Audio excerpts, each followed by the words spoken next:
Hey, what's good, everybody? Your man Eric Wilson for the Sports Arena, and I got a really special guest in the building. I had the privilege of meeting this man last year, I believe, at the National Coalition for Minority Coaches, Times Square, New York City. You've seen this man all over the place. He went from ESPN, Amazon, Peacock, all over the place. Michael Smith is in the building. What's up, man? Good, man. I'm just trying to put kids through private school.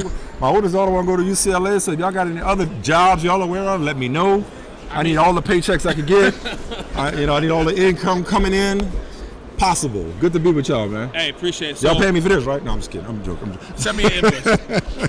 So, listen, I know you just got off your show. Yeah. Brother from another. Yes, sir. Yeah. But you were in Vegas for the National Coalition for Minority Coaches. I was. Talk to me about that event, man. It was beautiful. It was good for the soul. It was well attended, well organized. Shout out to Maryland coach Mike Loxley for the job he's done building this coalition. It's growing. With the Super Bowl in Vegas next year, the convention's going to be there again. So it should really grow exponentially over the coming year with the amount of people expected to attend and descend upon Vegas next year. But I mean, it was great, man. I mean, listen, I'm not a football coach, but I got something out of it, right? The amount of knowledge that was disseminated.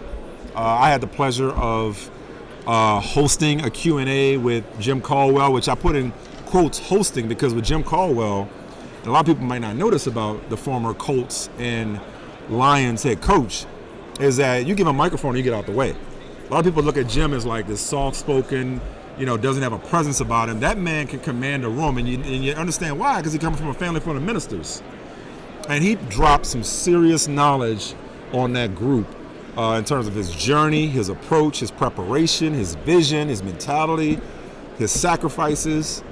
And Shalise Manza-Young from Yahoo Sports, she's a columnist, a powerful voice in sports media, one of two African-American women columnists in the country, national columnists in the country, sports columnists right now, one of 5 to ever be a national sports columnist.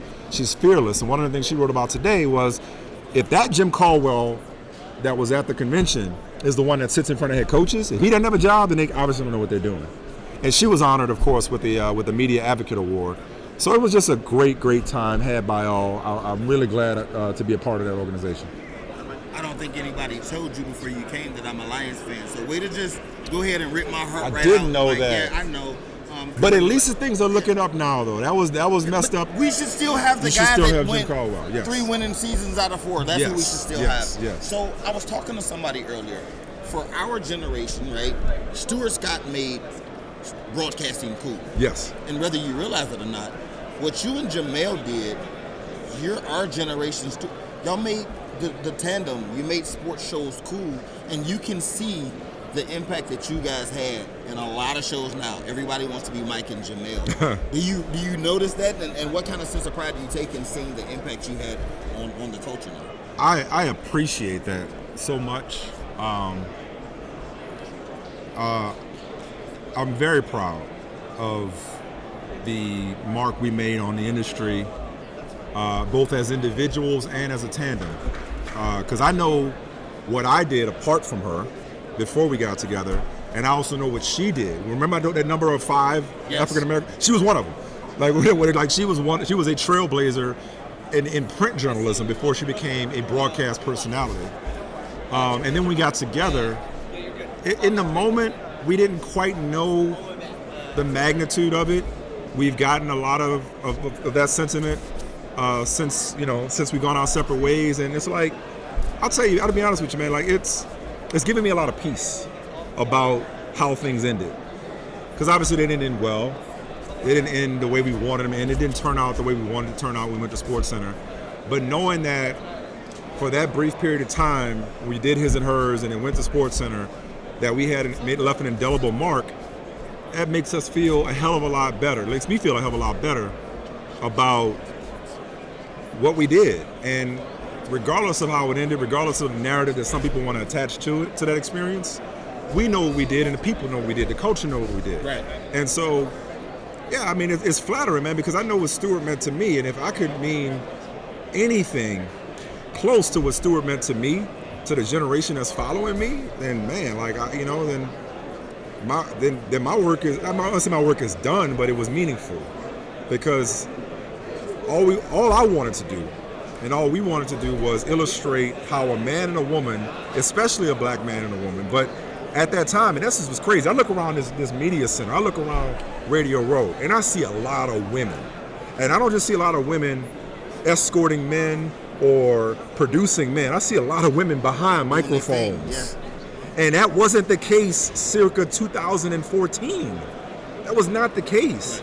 There were not women who were the equal to their male counterpart. What we wanted to do was illustrate that a man and a woman could sit at a table and be equal. Not a woman just listening to the man or teeing up the man, but could be equal. And that man could shut the hell up and listen to that woman and care as much about what that woman has to say as much as care about what he wants to say, and vice versa.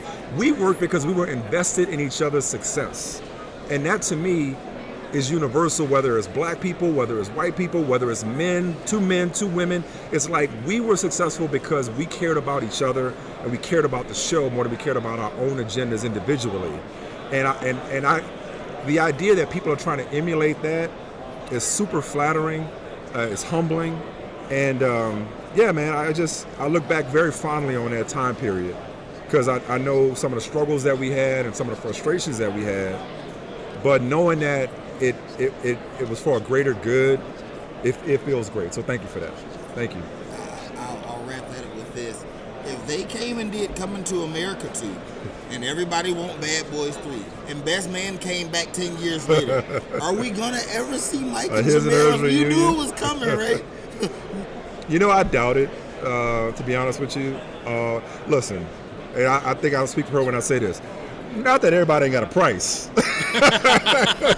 Because look, if the check is big enough, we'll run it back. Part of the reason I think is it's like we were ahead of our time, but we had our time. I think we are now living, at least the His and Hers legacy is living on vicariously through all the shows that's followed that blueprint.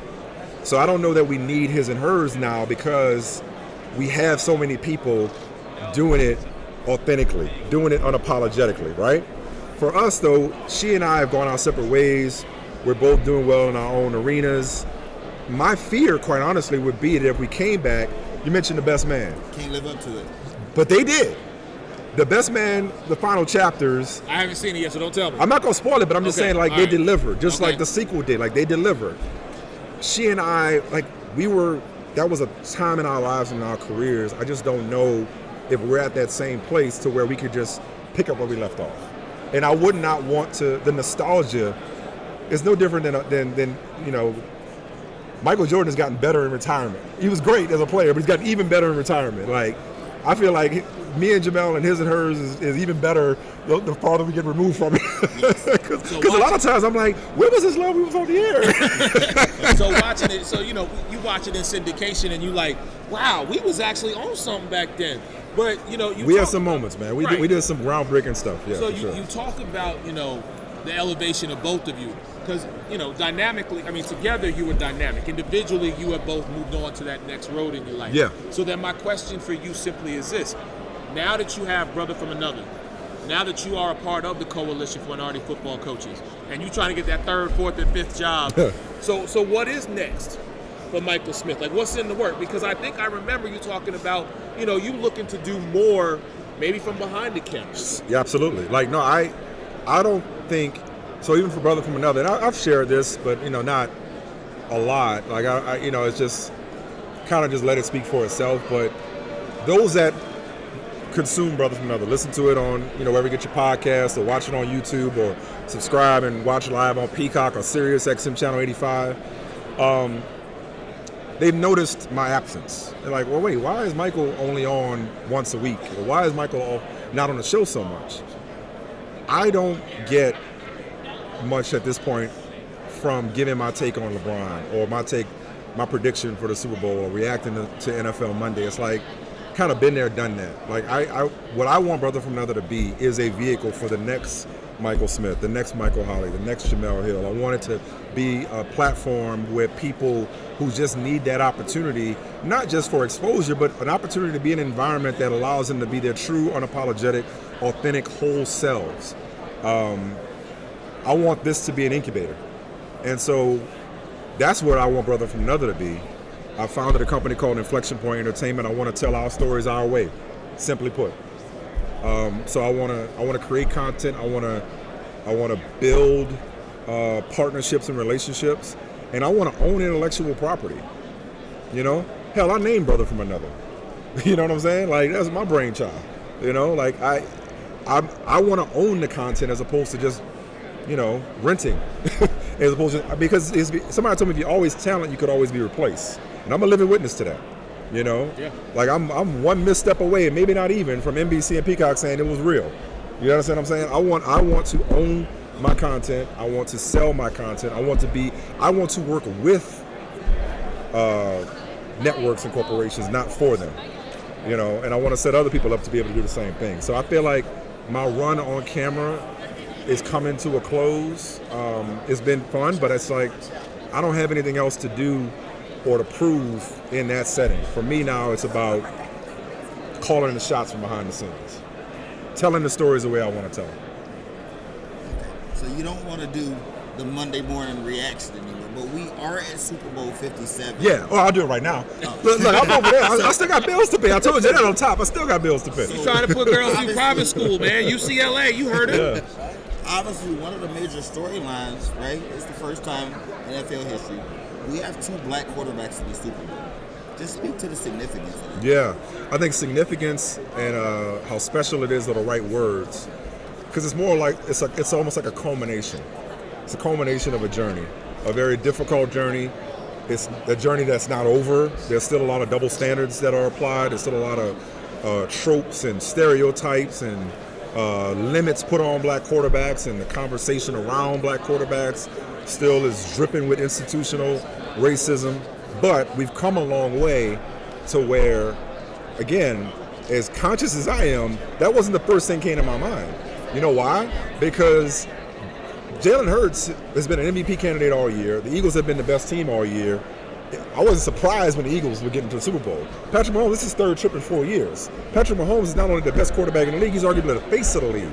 So we've come so far to where it's not novel to have black faces under the helmet, under center. It is now commonplace for black quarterbacks to be among the best quarterbacks. If you list the best quarterbacks in the league and the highest paid quarterbacks in the league, you'll get to a lot of brothers. Okay? We all up in there. Right. So I would say it's more, and it's also not a watershed moment because of all the reasons I listed. When Doug Williams broke through, even when McNair made it, or going back to Super Bowl 41 when Lovey and Tony were coaching against each other. Yeah. We all looked at those as moments that might open some eyes and enlighten some white owners or coaches or general managers to the fact that, see, black people can lead. Black people can lead with this. Black people can be quarterbacks. We can be head coaches. Well, from a quarterback standpoint, we're past that. There's no more debate as to whether or not a black quarterback can be successful and can win.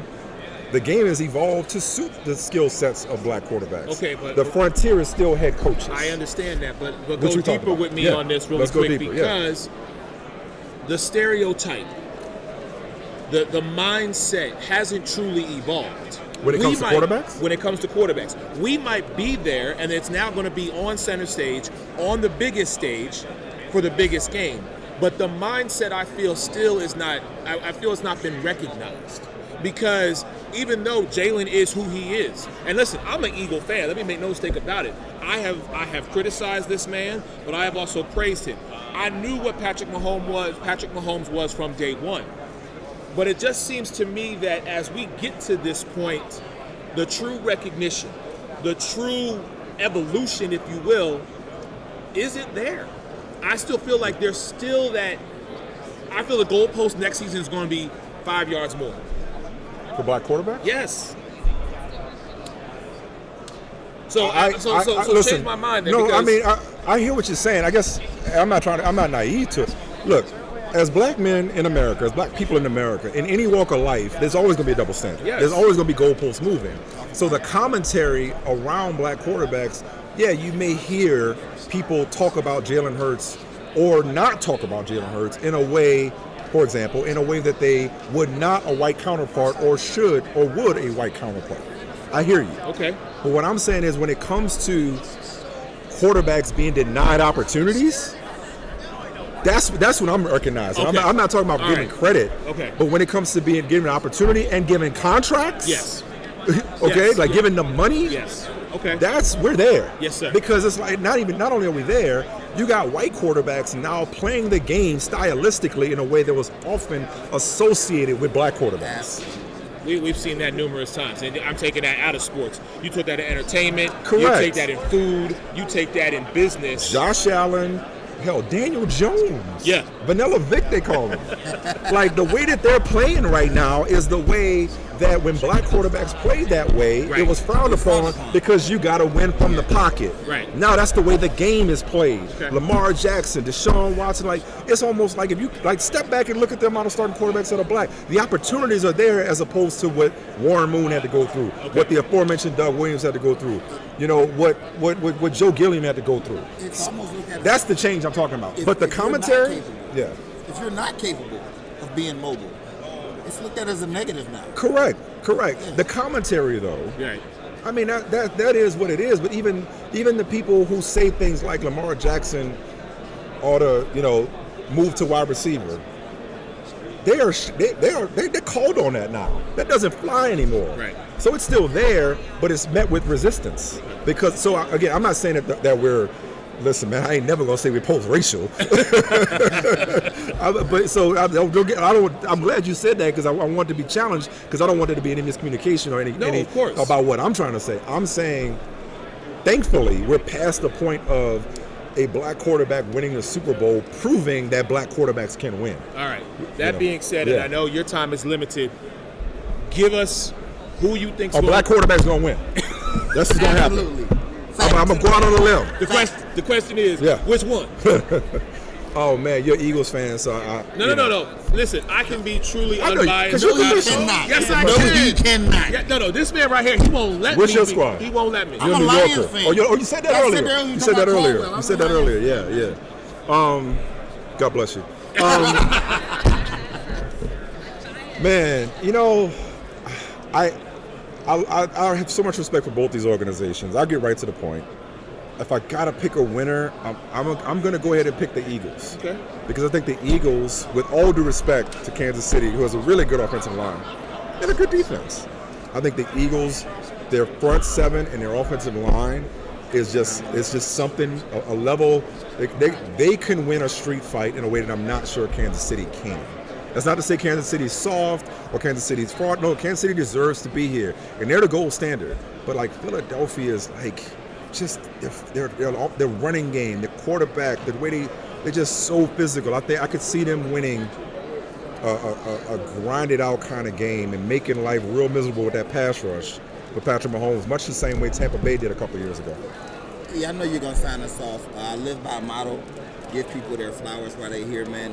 What your generation feels like Stuart Scott meant, just know, man, that you mean that to a lot of us brothers trying to make it in this I appreciate industry. that, man. You are the gold standard. I appreciate You are that. the GOAT. You are a legend. Thank sir. you, man. Understand Thank what you so mean much. to us, man. Thank you. Hey. That means the world, man. Thank you. You already know this man, Michael Smith, brother from another. Check him out on NBC Sports. Check him out on Peacock.